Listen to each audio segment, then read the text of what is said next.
It's ad break time. I'm proud to announce that the Beyond Solitaire podcast is sponsored by Central Michigan University's Center for Learning Through Games and Simulations. And as usual, they are up to some amazing things. Their next game, Hydrologic Cycle, is scheduled to come to Kickstarter on March 26th. CLGS also continues to offer classes in partnership with Gen Con. The next course, Classroom Game Design, Yes We Can, will be taught by one of my absolute favorite teacher gamers, Dr. Christiane Hintz. It begins on March 4th, and you should definitely sign up for it. I'll also include a final plug for myself. If you like the show and want to support it, you can do so by going to patreon.com/beyondsolitaire. Thanks to listeners like you, I've been able to keep upgrading my equipment, subscribing to StreamYard, and more. But for now, let's get on with the show. Hey, gamers, this is Liz Davidson from Beyond Solitaire, and I am on the pod this week with a very special guest. This is Hermann Luttmann, a very famous game designer, especially if you're in the solo gaming space. So, how you doing today, Hermann? All right, Liz, thank you for having me on. I really appreciate it. Yeah, it's gonna be awesome. So, for people who don't know who you are, I'm not sure how that happens if you're listening to this podcast, but it could. What are some of the games that you have designed that you'd like to just highlight? So, if people want to match a game with a face, it could be you. Oh boy. Well, I'm probably for general gamers, I'm probably most well known for Dawn of the Zeds. That started, boy, 2012, I think, right? About 12 years. And that's been through 3 editions now. So that's been around for a long time, and that's most of the references I get are associated with Dawn of the Zeds. Recently, it's obviously the Plum Island Horror, which is Dawn of the Zeds adjacent, I guess. It's funny. I heard Art Wolf the other day and Dan talking about it, and they said, well, if they're talking about experts in certain fields of periods of warfare, and they said, well, we can agree that Herman's the zombie expert of our group. So I guess that's what I'm well known for, as being the zombie expert. War gamers will probably know me for the blind sword system, I think, primarily. So yeah, mostly that. There's others.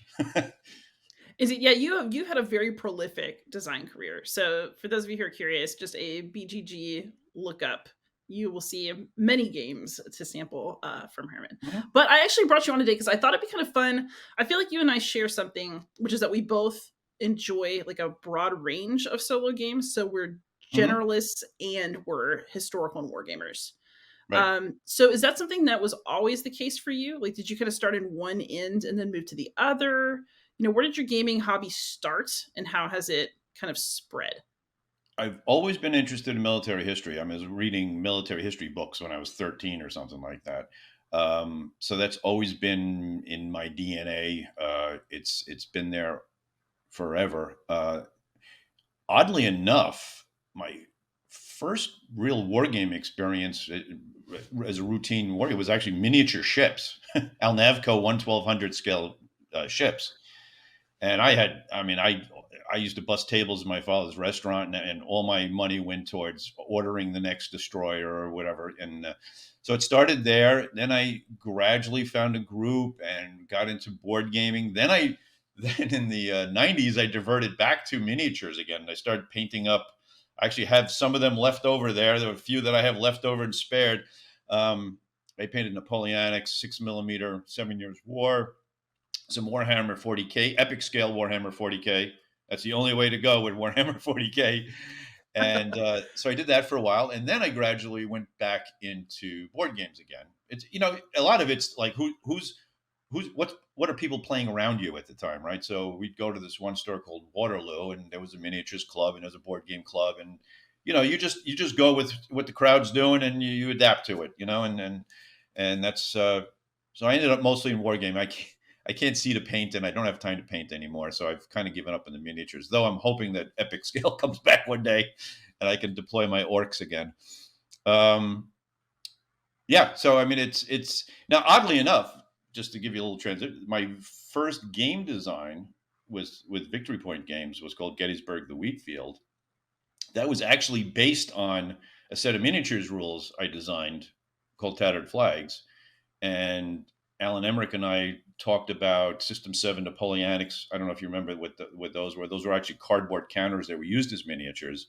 So we were talking about, well, how can we convert that into a board game? And that's how my whole design career started, actually, with a miniature set of rules that was converted. So basically, your design career started when you fused two different sides of the hobby that were of interest I to you. guess, yeah, I guess you could say that. Sure. I feel Yeah. like that's really appropriate, given that I would say that Dawn of the Zeds is probably, I would say it's probably the best Days of Siege game. Thank you. Um, Aaron Leveloff deserves a lot of credit for creating that cool little system, right? As simple as it is, it's still ingenious. Some of the most ingenious ideas are simple ideas, right?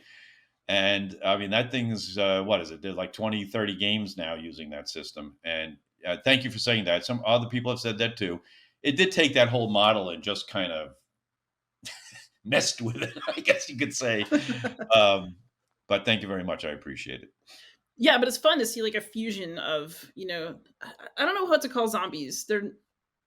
I mean, we talk about sci-fi fantasy. I don't know where zombies fit. I guess fantasy Horror, I guess. I horror. mean, Yeah, I sure. used Yeah. horror, but you're right. Horror could be sci-fi. Horror could be fantasy. It's hard to say. I guess it's its own little niche genre, I suppose. The unstoppable evil enemy that doesn't have any logic or soul coming at you. So Which, by the way, makes it nice, and it makes it nice and easy to develop an AI for it. Right? so this also makes me wonder. So you talk about playing what the people around you are playing. If that is true, how did you end up being such a prolific solo gamer and designer? That again is VPG's fault because their shtick was designing solo games.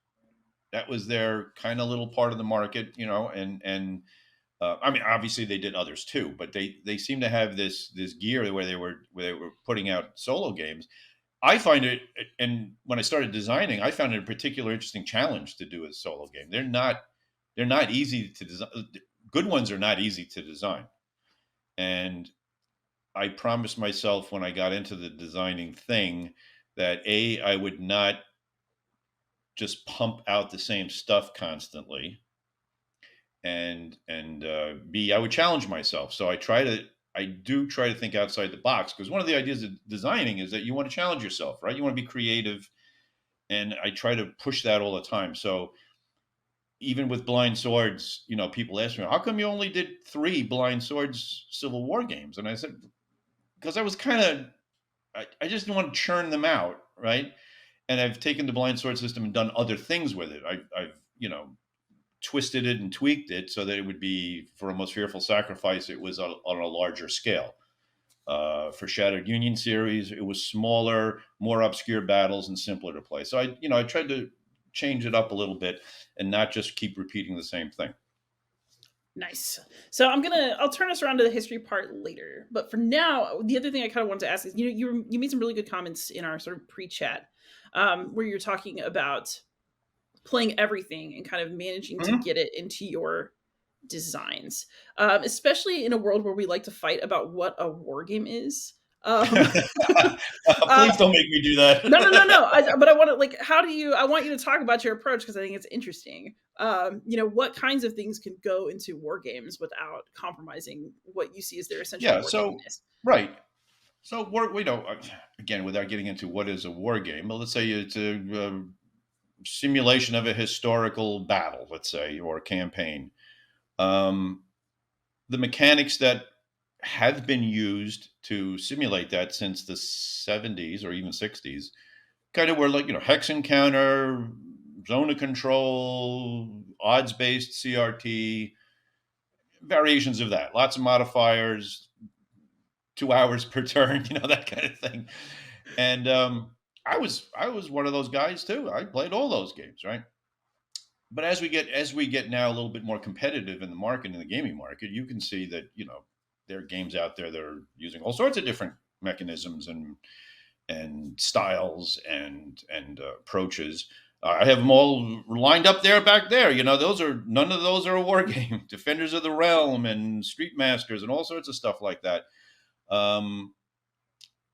So I like playing those games. I'm a gamer. I'm not necessarily just a war gamer. I am a gamer. There are some games I won't play, not because I think they're bad games. It just might not be themes I'm particularly interested in. Right? I don't like playing games about growing flowers or or farming, and things like that. Fine. Look, Herman, anything can be a war game if you try hard. I'm joking. That's true. That's true. You could, yes, you could have plants fighting other plants. You're right, man. I think somebody's probably done that already. There's Plants vs Zombies actually, if you're into video Exactly. games. That's right. There's aliens or plants versus zombies. Yes. Um, so I enjoy playing those other games, and B, I look for mechanical cues, right? So if I'm playing, for example, I'll just give you one example real quick. So I just had a game come out called By Iron and Blood, which is about the Battle of Königsgrätz. And I'm like, okay, well, how am I going to do something different with this rather than the normal thing? And I've played a game called Conan, which had this river system of activation, which I found fascinating. And I adapted it to be used as the command system for By Iron and Blood. And it's very simply this track, and you have expenses to activate things. And when you activate something, it comes off the track, goes to the end, everything shovels down, and now that becomes the stuff you didn't activate is cheaper. The thing you just activated is super expensive to activate again. That simple mechanism actually kind of mimics command and control to a certain degree. And then I added a little twist in there where you can put a headquarters chit in there, and wherever you put the headquarters chit, it could activate the unit under it or next to it. So it has its own little, kind of range of command ability. That worked out great. And that came from a Conan game. Also, Batman Gotham City, I think, uses that system. And I tried that with all sorts of games. Plum Island Horror, though not a war game, but still a recent design, is just chock full of stuff from, oh boy, Eldritch Horror and Clank and Defenders of the Realm, and I mean, there's Aeon's End. There's just, but they all work. They can be adapted to mimic, in the case of a war game, command and control quite easily. And even combat, you could futz around with using custom dice and things like. You don't have to use a D6 on a CRT. In a Most Fearful Sacrifice, I use column shifts because I don't like tracking long list of modifiers. +3 to my die, -2 to my die, +2 on Wednesdays, -3 on Thursdays, that kind of thing. I have people move the column around, and then you roll the dice, and whatever the dice are, that's what you're going to get, and that works just fine, and it's a lot easier to use. So it's just little things like that I try to make war games a little more accessible, maybe a little bit more fun to play, maybe a little more entertaining, so that we get more people involved in the hobby. Yeah, I think we definitely share that goal. So just out of curiosity, I'm just going to ask, is Dawn of the Zeds a war game? Um, I would say Dawn of the Zeds is, because that was when I designed that, I was still in a wargaming space in my head. Mm-hmm. So that was very wargamey at the beginning. As a matter of fact, the one thing I would change if I could redesign the game today is I would change the combat table. And I knew it was too wargamey because if you look at that combat table, it doesn't say 2-to-1 odds or 3-to-1 odds. It says double and triple. So I even tried to get away from the odds ratio thing and just say, hey, is it larger than? Is it double? Is it triple? But that, yeah, I would say Zeds is. I would say Plum Island Horror is not.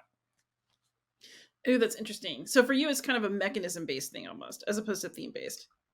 Yes, because there is still combat in Plum Island Horror, but there are just so many other things going on to win that game that combat is not the central thing. Oh, that's interesting. Yeah, I have a notably broader definition of wargaming, but I mean, I think that's okay. I mean, we're talking about a broadening hobby, right? With more people coming in. I think that it really only becomes a big deal when it comes to like award season. But that is, I said, I think we only really care about it when it's award season. Like how you define it. But I've always wondered because, one thing I did want to ask is, so for me, because I come at things from such a historical perspective, for me, like historical and war games have a lot of bleed. I'd say there's something like endurance from Hollandspiel is not a war game because it's not really about a conflict. It's just truly a historical game. Right. Whereas, once you move towards like a more conflicty thing, maybe like I have a broader set of definitions. But for me, I've always wondered like when you have a sci-fi game, what's the difference between a sci-fi war game and just a sci-fi game? Because to me, it's never made a So big yeah, difference. so just sci-fi game would probably primarily deal with launching your rockets, getting your rockets into orbit, landing on a planet. What do you find scientifically? Blah blah blah. Building dome cities, things like that. So I mean, I guess now if you have alien, if you have Martians show up and start attacking you, then I guess it becomes a war game, doesn't it?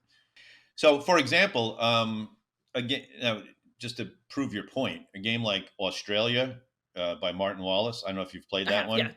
It's Auztral. Great game.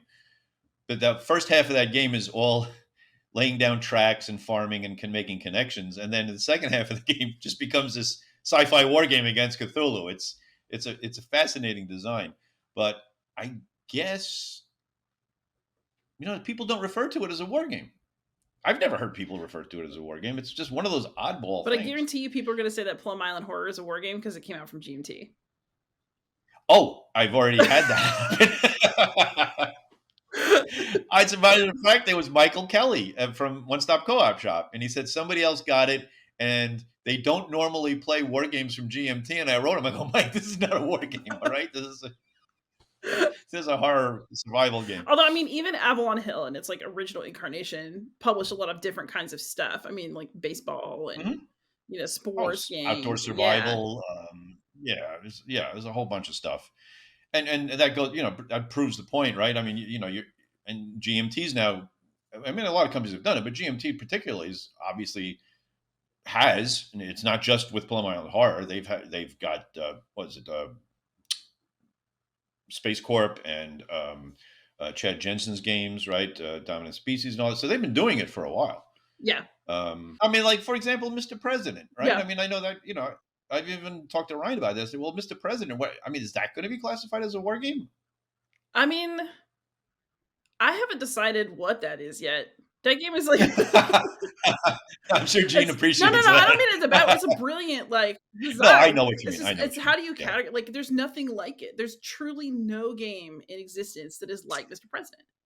It's like yeah, completely outside of like what genre is that? I don't think it's you right. know what I mean? It's And you know. yeah, I mean, the genre really is unimportant, except if you're talking about lists, Yeah. right? Best of lists and awards and things like that. Then genre and categories become important. But for us, I don't really care what you categorize a game, right? I mean, it's if it's fun to play, I'll play it. It's whatever category it's in. So, kind of speaking of that then. So you got kind of a split design catalog between things that are like sci-fi fantasy horror romps and historical Mhm. games. Do you Yeah. see those design processes as fundamentally different? And do you approach them differently, even though you're bringing mechanisms across borders? Uh, yes, and thank you for pointing that out because that's for me personally one of the proudest things I've done is try to not be pigeonholed into a certain type. So I can do a game like Most Fearful Sacrifice, which is a gigantic, heavy Gettysburg game, and I can do Invaders from Dimension X, which is a small sci-fi, silly folio game, right? Um, I like that diversity of doing different types of games like that. For me as a designer, I'm not saying that's for everybody. I'm just saying for me personally that, and it is, as you probably as doing historical war games is a lot of work. Even small historical war games are a lot of work. The Königsgrätz game is a relatively small game compared to, let's say an average GMT game. That took me tons of research. I mean, you're reading multiple books, even buying other games about the same battle to see if you can gather any angles and all that kind of thing. It's just work and work and work. It's research, research, research. Make sure you are presenting the history as accurately as you can. I'm not saying it's always accurate, and you try your best, right? I mean, I can tell you from personal experience, when I did A Most Fearful Sacrifice, I got books all over here on Gettysburg, and I got 3 different pieces of information about when a unit showed up, let's say. So you have to sit there and weigh all that, and then don't make the wrong decision because somebody's going to write you online and say, no, no, no, no, this battery showed up at 10 a.m., not at 9:30, that kind of thing. There's a lot of, there's a lot of pressure, especially for a famous battle like Gettysburg. Königsgracht's not so famous. You might be able to fudge a little bit if you have to, but um, so the amount of research work that goes into a game like that, and to recreate that period. So the other challenge for a war game is you want to make sure that you're not just regurgitating your World War II mechanics for a Civil War game or a Napoleonic game. When somebody plays a Napoleonic game, they want it to feel Napoleonic, and it has to have X, Y, and Z in it to be a Napoleonic game. You got to know the period and do your best to replicate the fighting style, the uniforms, whatever the look of that period. When I'm doing, well, if you want to take the extreme, if I did, when I did Invaders from Dimension X, that was literally a challenge by Jeff McAleer of the Gaming Gang. We were sitting around at a Consum World Expo years and years ago, and he just said to me, "You like chaos? Why don't you design a game that's totally chaos?" And I said, "I accept that challenge," and that's what the chaos do. It's just totally random. They just do stuff, and you have to deal with it. That's one extreme. Games like Plum Island Horror are, fictional, though we did a lot of research and interviews to get that game as accurate as possible.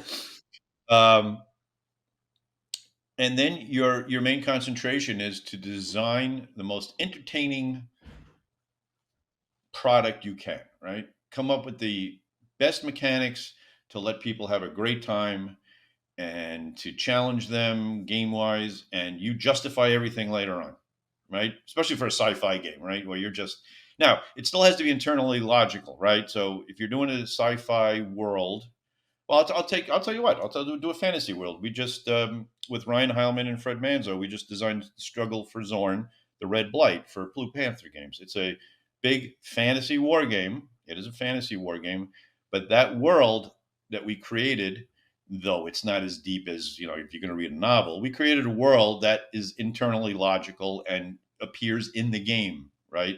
So units act like you would think they would act in that fantasy world. So there is still an internal logic, but you still have a lot more freedom. Like if you decide that the bad guy champion should do this because it's a really cool mechanic in the game, and boy, that'll be a lot of fun, then you come up with a reason why he can do it later on, right?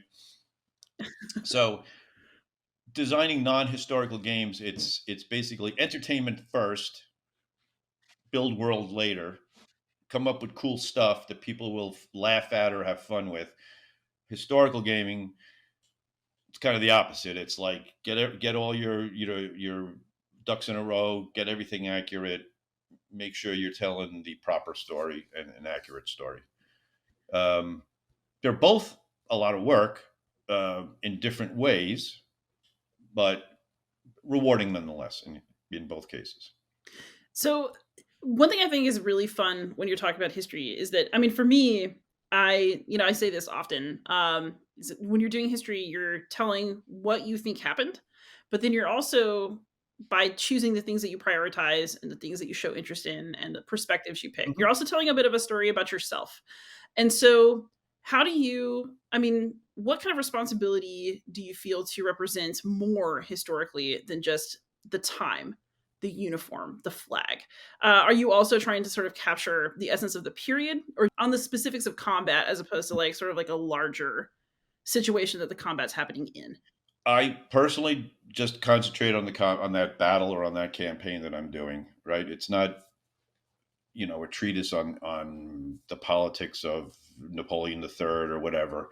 Um, I worry about telling the story of that battle, and the ingredients that went into making that battle what it is my first priority. I do like presenting what ifs, so I do like doing that. All right, so if I'm giving you the Battle of Gettysburg or Königsgracht or whatever, what else could have happened? What could have changed the tide of the battle one way or another? And I give those as options, and they're reasonable options. They're not stupid options. They're not like, aliens land or anything like that. So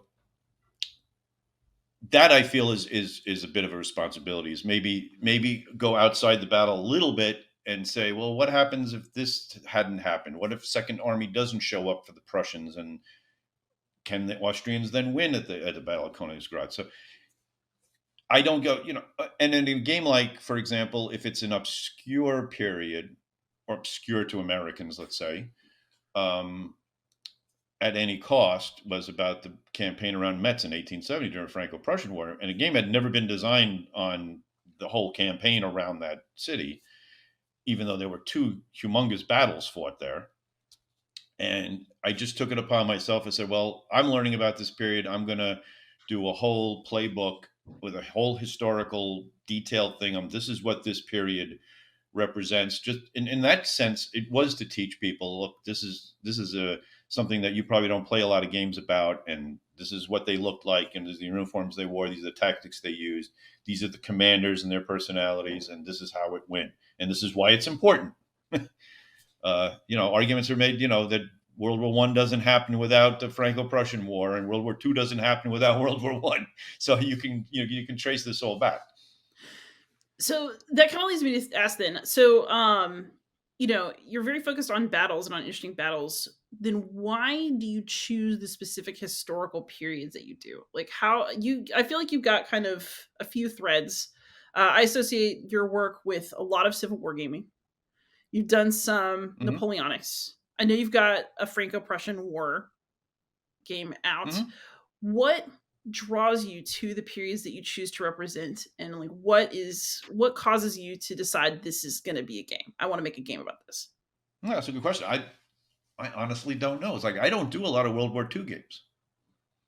I've done two, I think. Miracle at Dunkirk and Crowbar. I don't think I've done any others. And I just don't find World War II on a strategic level that interesting, right? And it's been gamed to death. I guess maybe now you could say Gettysburg's been gamed to death too, and I have to agree with you on that. I don't know. I guess it's just it's something. I can't explain it. It's just something you're drawn to interest. I'm very interested in World War One, and I've done a number of games on World War One, and I've got other games on World War One planned. And I find strategically that whole situation of World War One to be far more interesting than World War Two.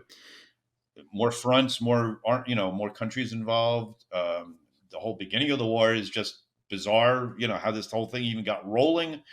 The Franco-Prussian War I kind of stumbled into because I played a game called Blood and Iron by Rob Markham, a 3W game back in the day, just on a fluke. And I said, wow, this is really interesting. I didn't know anything about this. Look at these guys. They're dressed up like Napoleonic guys, but they're using machine guns and modern, somewhat modern weaponry. And I thought that was fascinating. So the Civil War connection, that's just... that goes back to my miniatures days. That's what we were playing in miniatures. So I got very involved. When you're doing miniatures, you get down to what color cuffs people are wearing because you have to paint them that way. So you're doing a lot of research into the generals and the tactics and all that. And it probably stemmed from that. Plus, let's be honest, Civil War games sell well. You don't want to produce games that nobody's going to buy, especially when you start off. Napoleonics is obviously very popular too, and I plan to do a Blind Swords Napoleonics this year. Hopefully, it's been on the drawing board for I don't know how long. I have to get to it. So why, in Ancients, I don't find that interesting. I can't tell you why. Canceled. I don't know. Maybe it's because when I used to play the games, they all looked the same. They were on a big open plain with two lines of troops facing each other. I don't know. Much better than that, but yes. I know it is. I know it. I'm coming around. I play some of the PC games and the Ancients PC games, and they're fun. So I don't know. I don't think there's any one particular thing. I mean, like we talked before, I'm first generation German American. I don't automatically tend to, like wars that the Germans are in or anything like that, or the Americans. It's just I guess it's unexplained. It's something in your, you know, Well, I mean, you mentioned that you're reading history books at 13. Like, what were the first things that you were reading at that age? specific No, books. no, I like mean, I was what reading stuff were every. you reading about? Like, I remember I saw a book about the pyramids as a kid, and I was like enthralled. It's not like my favorite childhood book was from the Mixed Up Files of Mrs. Baisley Frankweiler. It is zero surprise. It's about kids who run away and live in the Metropolitan Museum of Art. Like, So this is so weird that I haven't thought about this book until you just asked me this question. So there's a book called Foxes in the Desert by Paul Carroll, I believe. And it was about Rommel and the North African campaign. And I must have read that book 3 times. I don't know why. There was just something enthralling about it. I can't explain it. And then he did a book called Hitler Moves East, I think, which was about the Russian campaign. So it was a paperback book. I guess it was compact, it wasn't hard reading, it wasn't really long, so it kind of drew me in. And then it went, you know, I grabbed anything I could. I did a lot of reading when I was a kid. I was thankfully my mother encouraged me to read a lot, and I did. I read Lord of the Rings one summer when I was 15, I think. Is just something I like to do. yeah, I'm always curious. I always wonder like how formative these things are because it sounds like you did a lot of World War II reading, but then you didn't grow up and design a lot of World War II Yeah, games. well, I mean, my first war game ever was Stalingrad. I remember the day I picked it up, and it just looked cool. you know, uh, and I just don't think I can contribute anything to World War II gaming. I mean, other than, like I said, I did the Dunkirk game. Well, I did two. I did a Spoiled Victory, and then I upgraded it, and I'm doing Miracle at Dunkirk, which will come out this year by Legion War Games. That one was actually a suggestion by a friend of mine, Paul Fish, who said, "Hey, that would make kind of a cool solo game." And I go, "Yeah, you know what? That would make a cool solo game." And honestly, that's not. I don't. I know it's a war game, but I actually call it an evacuation game. It's not so much a war game as it is an evacuation, because your job is to evacuate the British Expeditionary Force from the beaches. Your job is not to beat the Germans. You're not going to beat the Germans. It's handling the perimeter long enough and efficiently moving the ships around to pick the guys up off the beaches and bring them back to England. That's the game right there. So that's interesting. And Crowbar was a suggestion from a long time ago. After in Magnificent Style, was to do that for the Rangers at Point du Hoc, because you need a very specific situation to use that push your luck wall of combat type of game. And Point du Hoc was definitely that. But I mean, those were the two World War One, two ones that I just attracted me because they were so unusual, I guess. That's really interesting. So speaking of the Civil War, so you said you think you got into it through miniatures?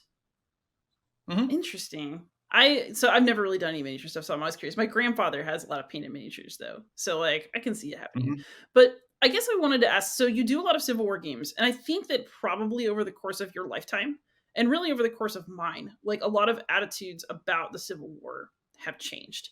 So I mean, Hmm. you're a New Yorker who moved from Germany and now you live in Tennessee. So like I feel like you've adopted. Well, I was born in New Yeah, York. My parents came over from Germany. Yeah. got you. So like you have adopted the South, I guess, as your home. Um but Okay. yeah, I Yeah. mean I would, Knoxville, you said you're happy to never go back. I am I'm born in Texas, but I have a lot of family from the Carolinas. My grandfather did a big genealogy project and like discovered a bunch of Confederate soldiers in our family. And I feel like I have a much more fraught relationship with the Civil War, like because of that, if Hmm. that makes sense. As a designer, do you feel like that's something that you need to take into consideration? And do you think that's something that has to change more with time? Like, whereas attitudes were different earlier in your career? Well, I mean, I don't think you can exclude gaming the Civil War No, certainly not. now. More like a how do you Um, treat it?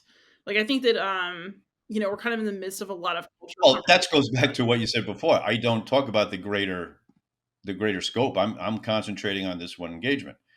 Uh, like I said, in Magnificent Style was about Pickett's charge, and you take the role of the Confederates attacking because, for very simple gaming reasons, you don't want to play the Union because it's boring as hell.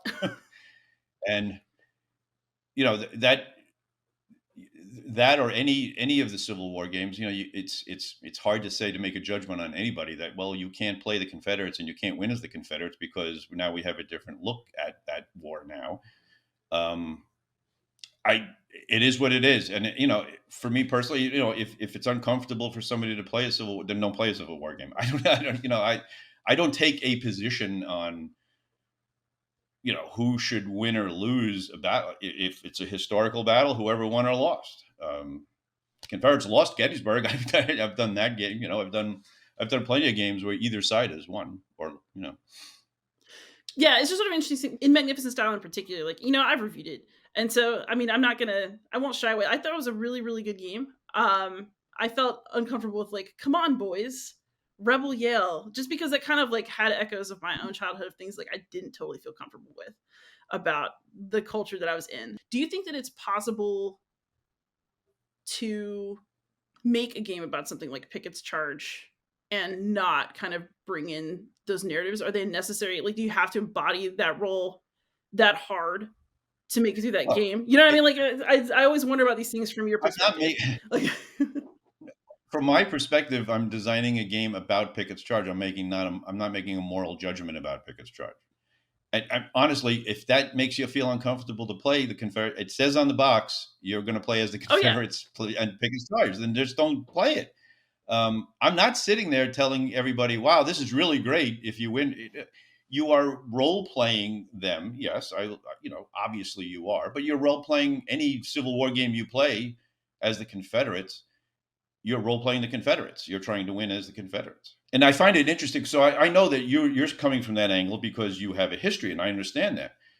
By the same token, I'm fascinated by the fact that people can play Soviet communists without a problem. They can play Vikings are played by every gaming group, every level of gaming, mainstream gaming, Euro gaming, war gaming. The Vikings raped, pillaged, and enslaved people. That was their shtick, and nobody has trouble playing the Vikings. So I don't know. Uh, actually, I come from a position. So, do you think that there's any game thing that should be off limits? That's actually I would like to start there with the conversations. yeah, I think genocide. Yeah, I mean things like that. Yes, I will say there are topics that I wouldn't touch. You Yeah. know, yeah. So I think that the other thing that's kind of interesting, right? Is that I mean, I actually like to play things that make me uncomfortable. I think it's important to intellectually engage. Like for me, it's part of the process. Mhm. But for me, it's not so much that I think that any specific theme is forbidden. I'm always just really interested in the perspectives that people choose to take and like the way they choose to Mhm. construct that theme, if that makes sense. Um, It makes sense. I totally understand where you're coming from, and that's fine for me. Games are games, and I know that I'm not supposed to say that, but games are games, and I don't really want to make them much more than an entertainment method of entertaining one another, or in some cases, yes, educating one another about a particular historical period. But I personally don't design games to send messages or anything like that. My main goal is for people to have fun with it. Even my historical games, you're supposed to have fun with them, and that's my goal. Other people can design games for other goals. It's fine. I yeah. So when so you talk about historical like need to be on theme. Do you ever find that that conflicts with your desire for a game to be entertaining? Well, yes. I primarily I want them to be fun. I want them to be entertaining or interesting at least. Mhm. Okay. So for me to do a game like Crowbar in Magnificent Style, the only way you could make that interesting as a game is to create a system, a solo system that challenges you. In this case, I picked Push Your Luck, against a basically a wall of fire, and that's what it is. So I did so in Magnificent Style was originally going to be a trench warfare game, but for marketing purposes and all, we decided to pick something that would sell. Right? I mean, a lot of people don't want your first game to be about, or the third game about trench warfare, and for me that was a particular challenge. The reason I designed that system was like, well, how do I make trench warfare entertaining? I could make a very boring game about trench warfare and nobody would buy it, right? So my goal as a designer was, well, how do I make this interesting as a game? And that's the system I came up with. And people seem to like it. And there'll be more coming with those mechanics. Do you what are some of the biggest like changes to history that you feel you've had to make to sacrifice, as it were, a most fearful sacrifice on the altar of entertainment? I don't think I had to do that. There's ways to create mechanics that are fun and still, preserve the simulation. Um, I mean, in the sense of in Magnificent Style, let's say, the fact that the Union is not an operating Right. side, right? Like the units don't each individually fire like you would have in a normal war game. Their effect is built into your die rolls as you move forward, so you don't have to resolve all Mhm. that. Um, but I don't know that's I mean that's a sacrifice in terms of mechanics. uh, I mean, I don't recall offhand anything I had to cut from a game to accommodate the mechanics. I mean, maybe somebody could suggest something that I did that with, but I can't think of anything off the top of my head.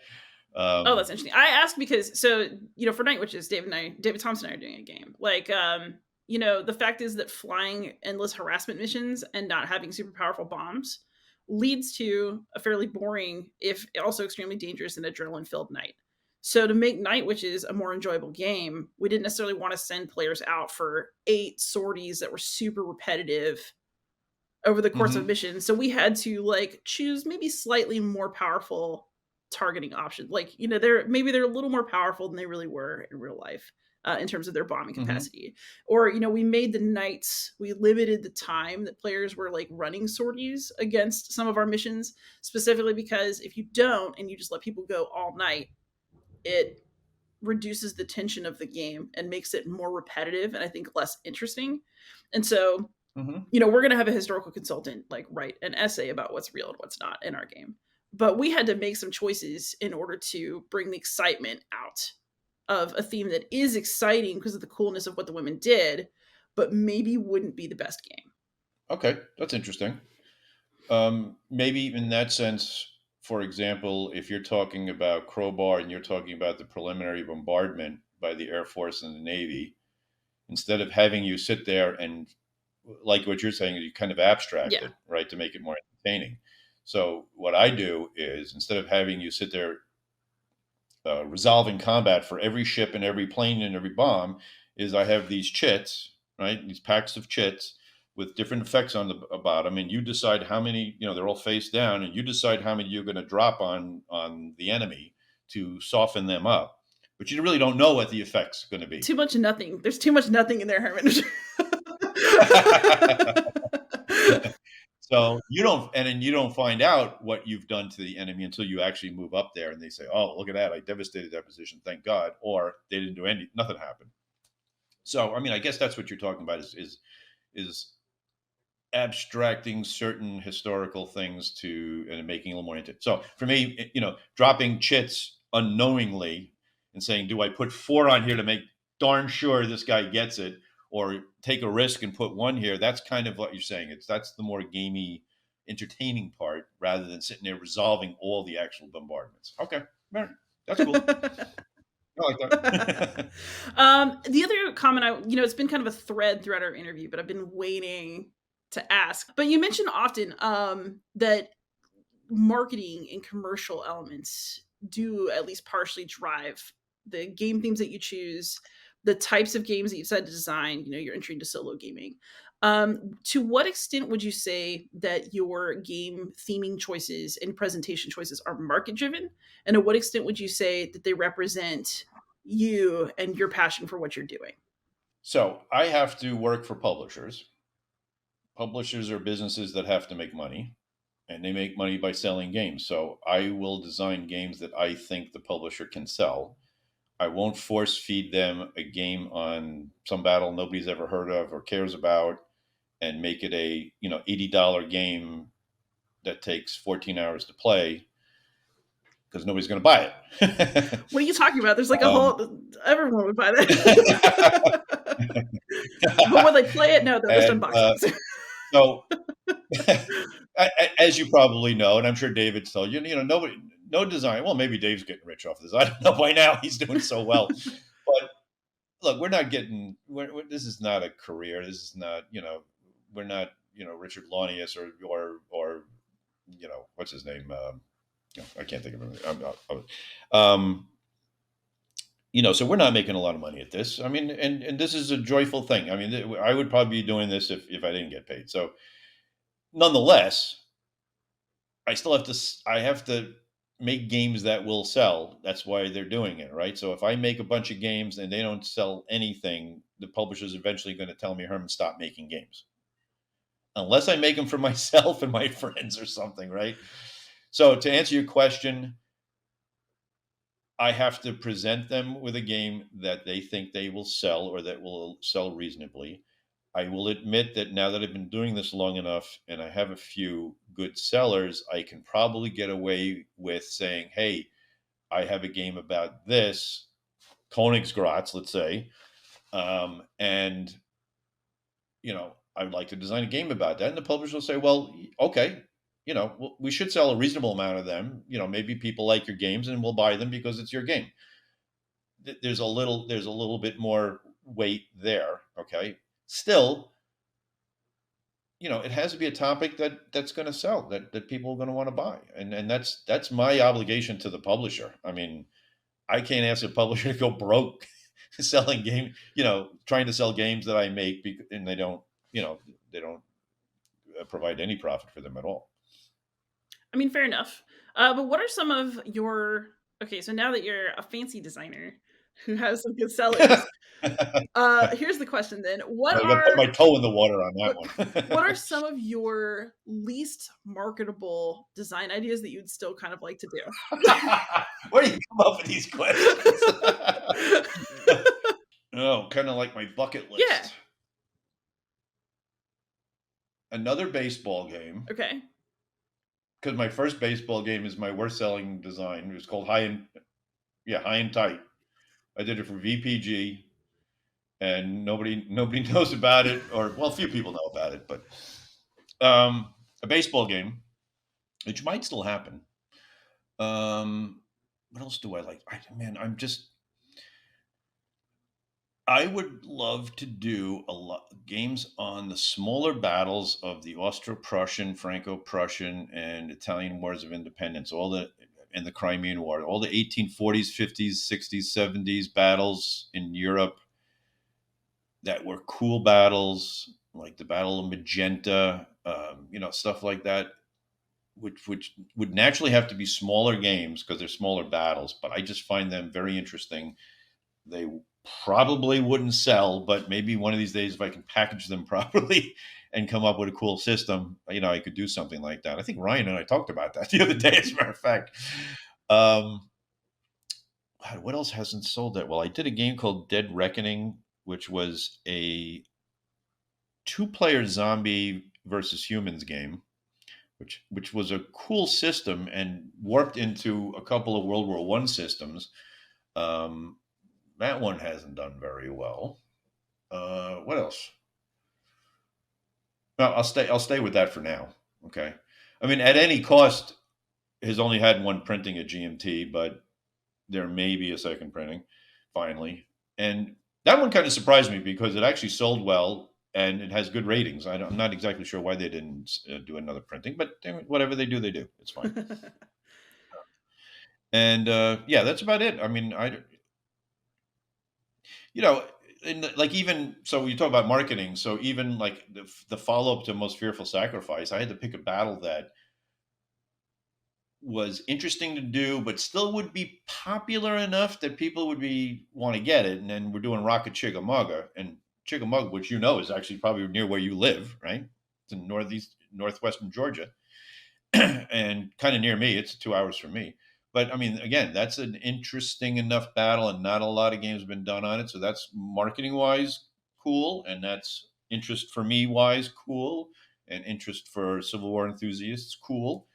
So it is a balancing act. I mean, it really is. I mean, I ask a publisher quite often, well, what are you looking for? And if they come back to me and say something that interests me, then I'll do that, right? If they say something else, and I'm not interested in doing that. or vice versa. I could say, I got this idea for a game, and if a publisher says to me that's not our thing, that's fine. I certainly don't take offense at it. But that's one of the reasons I work with a lot of different publishers. There's different publishers specialize in different client, have different customer bases, specialize in different interests. So or have different production methods and policies, and we can't do a game that big. We can do smaller games, that kind of thing. So I like working with different people. I mean, they're all great people and generally good business people too. Interesting. I was actually going to ask about your range of publishers that you work with and how you decide like which games should go where. I mean, it sounds like partially it's just what are these publishers interested in, but you know, Yeah, I never force a design on anybody. I honestly asked them, "Are you interested in doing it?" I don't want to do a game that a publisher is not 100% behind, where I feel like I've jammed it down their throat. I want them to fully support whatever design it is, and if they give me any kind of read that they're really not, oh, we'll do it for you, because no, that's okay, it's fine. I want I wanted this to be a mutual I thing, mean, right? you just said you'd do it for me when you came on this podcast, so I mean, sorry.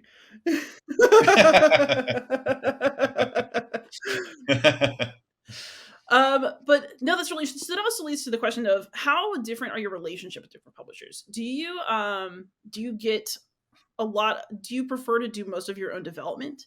Do you like working with publishers who, pair you with a developer? I know you've worked a lot with Ryan Howman, for example, in recent years. Mhm. When you say that you want a publisher to fully support your game, what does that mean for you in terms of interaction with and having a relationship with people at that publication house?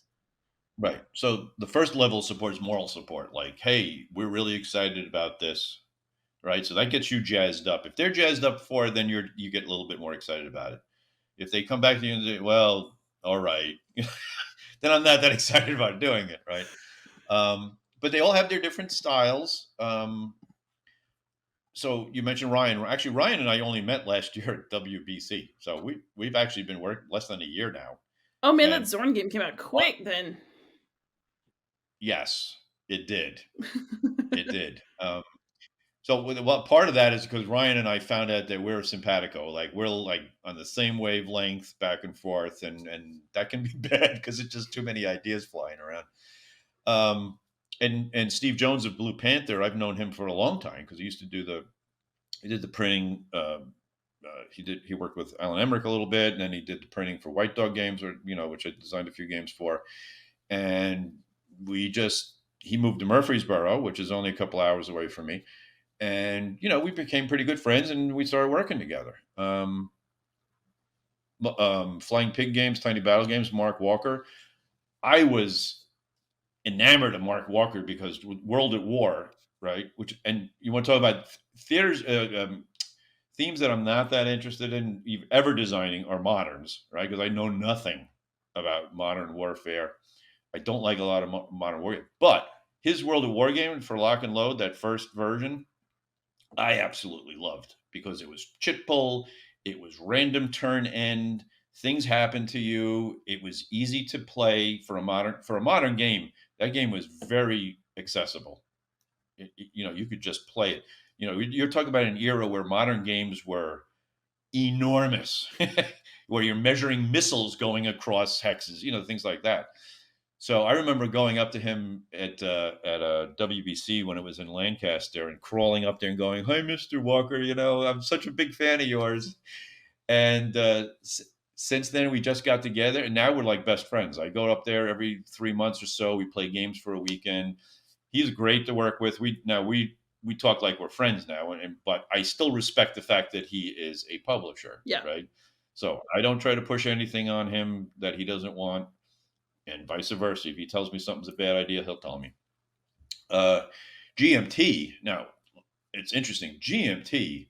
You talk about a corporate structure and an efficiency machine. So when I did At Any Cost, which was a few years ago, I was kind of on my own. It was like, "Hey, Herm, whenever you get the design done, give it to us." Okay. Now they've got levels of development. right, and play testing. And I work with Ken Kuhn on Plum Island Horror, and he's just a joy to work. He is so efficient. He answers Plum Island Horror questions on Board Game Geek before I get to them, which I have to tell you, and I'm sure David will tell you this too, is a joy. Answering answering rules questions when you have 25 games in the catalog is tough. I mean, I forget the answers to most of my rules, or no, I won't say most of my. That sounds bad. Many of my games, and I'm sure David does too. And having either fans that will answer for you because they really like your game, so they answer, or developers who will step in and answer is just a godsend. Yeah. It Well, really this is why David has so many co-designers. Like, I'm the one who has to. So yeah, I mean that's a very corporate relationship. It's still very friendly, and Ken does all that kind of thing. With Mark, my developers, Fred, Fred's been a friend of mine for years and years and years, and he's always my first level. Fred Manzo, he's always my first level of testing, right? And he is very good. The reason he and I work together so much is because he plays devil's advocate perfectly. When I bring him a design, he immediately tries to break it. It's the first thing he does. And let me tell you, and designers will tell you this, that's what you want. You want somebody trying to break the stupid thing right away and showing, oh, well, this isn't going to work. So that plus more professional development is invaluable. It really is. Revolution games, when I did the Blind Swords games over there, same thing. Roger and Richard are intimately involved in every design. Roger actually played, when I brought him Stonewall Sword, which is the first Blind Swords ACW, he played that 30 times or something like that. I mean, he really made sure that he wanted to sell that before he did. And he does that with all the games as far as I know. So every publisher is a slightly different. Some are a little more professional relationships, some are friendly. Well, they're all friendly. Yeah. I mean, you never have a contested relationship with a publisher. You just don't work with them. That's but there's like work friends and there are friends, Right. I've only had a problem with one publisher in my entire, career. And everybody else has been fantastic. You can spill it. I'm only media. Well, people who follow me know who it is. So, we talked about kind of history and looking at sources to kind of depict games. And one thing I always like to think about, because one thing that's kind of interesting about doing a lot of history is that you can see the past, but you can't always see yourself. If you could choose one of your games for a future historian to have as evidence of your career, or a game that you're going to be remembered for forever, which one would it be? Boy, oh boy, you and your questions. I would have to say At Any Cost, because that was a labor of love for me. Uh-oh, I see you. Oh, yeah, okay. No. You froze there for a second. At Any Cost was a labor of love for me. It was just a period I was really, really interested in. I wanted to do it because it was technically, it wasn't the very first Blind Swords game, but actually it kind of was. It was the first one that used that system.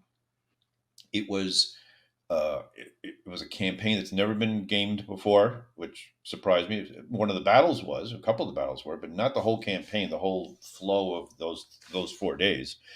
And for me, like I said, the playbook was really important to me because I wanted to teach people about what this period represented, how it was represented, who's involved, why they were involved, what happened.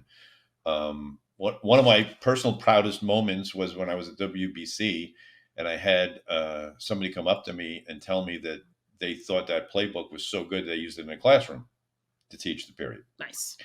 And to me, I was like stunned. I mean, there's nothing more complimentary you can say to a designer, as far as I'm concerned, that was used for that. So, plus the GMT production, I thought was fantastic. The map, just everything about that package was to me was perfect. So I guess it would be that.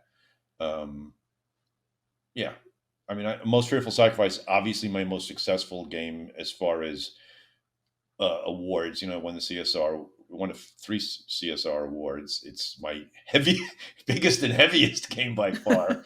So I'm really proud of that one too. And many have called it the best Gettysburg game, and for people to say that is mind blowing. There's been so many games covering that battle, so I really appreciate that. But yeah, I would say it would be those two.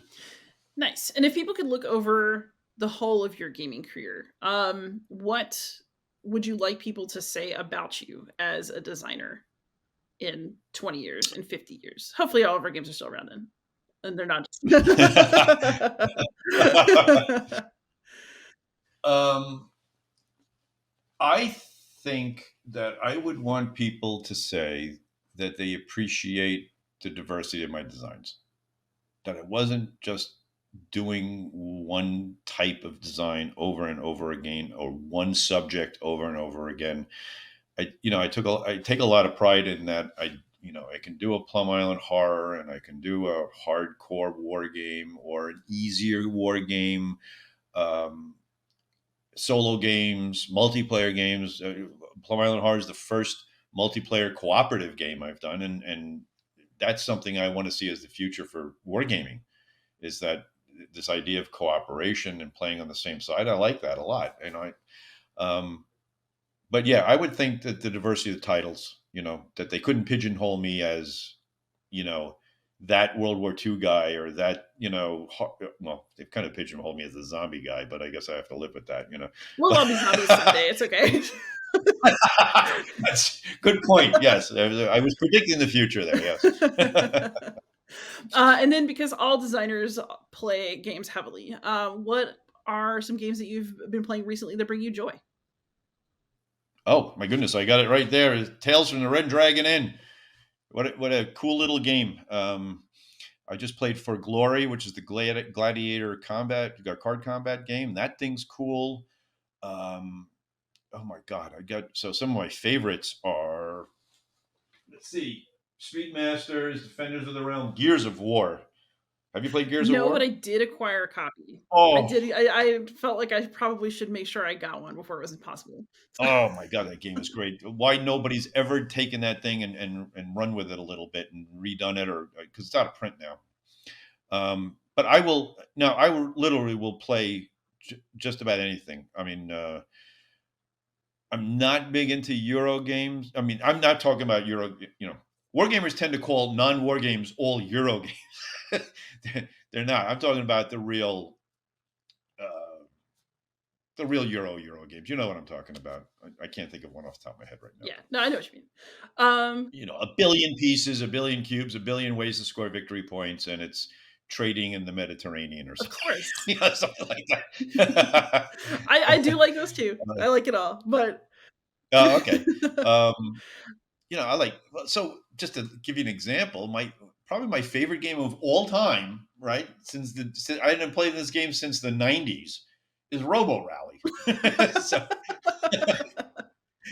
I just think that game is so much fun. I really do, and I try to bring it. We play it with the kids when they come to this day. So I don't know what that says about me, but it says something. sounds fun to me. And then just one more question, since you mentioned playing PC games earlier. Do you feel that your digital gaming and your board gaming are very separate things, or do they kind of blend for you and like cross inform each other? For me, they're kind of separate because I play this one baseball game. I've been playing this thing for 10 years, and I just keep the seasons going and going, fictional seasons. I have a team called the Nashville Hot Chickens. I like it, actually. and I play this. Oh my god! I play this game called Gladius, which is Warhammer 40K, kind of a Civ type of style. It is. I have been playing. I can't. It's embarrassing probably to see how many hours I played this thing, but it's the closest thing to what I envision Warhammer 40K really being. Like, I don't play Warhammer 40K miniatures. I don't really like the game, but I will play their board games and I play the computer game, and it just comes to life. So that to me is a separate realm, you know. So I try to, when I'm designing, I try to play a little bit of this. I'll do a turn or two of this, then I'll do 20 minutes of Gladius, and then I'll go back to work. So yeah, so I treat them separately. Got Yeah. it. Also, the Yeah. mystery of how you got all those hours in solves itself. The quick 20-minute break. Well, I'm retired now, so, and as you can tell by my red face, I've taken up golf. So I played 18 holes before I got on here, and I got a little sunburn and everything. I'm exhausted, but I got two birdies, my first two All birdies right. ever. So yeah, well, what else are you going to do when you retire? The thing is, I worked as an accountant for 40 something years. I worked two jobs for 20 something years, and my hobby is at a desk. So I work two jobs at a desk behind a computer. My hobby, design work, is at a desk behind a computer. And Nancy said to me, my girlfriend, she said, we have to find something else for you to do that doesn't involve a desk. So I started taking up golf, and boy, oh boy, it's been very rewarding, but very tiring. You twist and turn and bend things you haven't twisted, turned, and bent in 40 something years. I'm hurting, man, but it's great. I love it. Fantastic. All right, so I guess we should let you rest now. But Yes, please. but thank you for coming on. It's been lovely to get to talk to you, and I do have Thank you for my. having me. I'm glad we could finally talk. It's been I a joy. know. We've connected online a few times over the years. Like, it's always Mhm. been nice. It's nice to actually have a chat. And I've Yep. got Plum Island Horror. I'll be playing it soon myself. So I hope you like it. Thank God it's gotten really good reviews so far. And we have as people might or might know, they've already asked me for an expansion, and we're putting that out on P500 this month. And we got some good surprises. By the way, for people who are worried, it's not an expansion that adds more rules or layer. It's just a more stuff expansion. Okay, so you don't have to relearn the game. I hate stuff like that where they put so many expansions on, it becomes a different game and it becomes just bloated, and I don't like that. So you'll like what's in the expansion, though. I'm glad. And I also want to say, if I can, I appreciate the fact that people like my humor, because when you inject humor into games, you're really taking a risk, because what you think might be hilarious, other people might just groan and go, that's pathetic, you know. So far, so far, people have liked the humor, and thank God.